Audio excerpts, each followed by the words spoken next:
அதாவது எண்ஜான் உடம்பு அப்படின்னு நம்ம சொல்கிறோம்ல, அதில் 3/4 பங்குன்றது 6 ஜான். இந்த 6 ஜான்றது 4 1/8, அதாவது 4 1/4 அடி ஆகும்.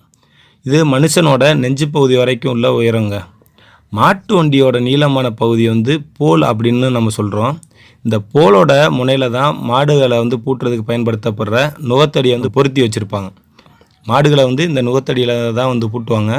5.25 அடி விட்டம், அதாவது டயாமீட்டர் கொண்ட சக்கரத்தோட ஆரம் ரேடியஸ் எவ்வளோன்னு பார்த்தோம்னா 2 1/4 அடி அப்படின்னு சொல்கிறாங்க. சக்கரத்தோட மையத்தில் அச்சு சொருகப்பட்டிருக்கும், அதாவது ஆக்சிலு. இரு சக்கரத்தையும் இணைக்கிற இந்த அச்சு மேலே தான் பாரம் தாங்கி லோடு பேரிங்காக செயல்படுற தெப்பக்கட்டை அமர்த்தப்பட்டிருக்குங்க.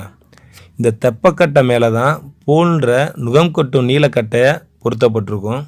இந்த போல் மற்றும் தெப்பக்கட்டையும் சேர்த்து 1.5 அடி உயரம் அப்படின்னு சொல்கிறாங்க. ஆக ஒரு வண்டியை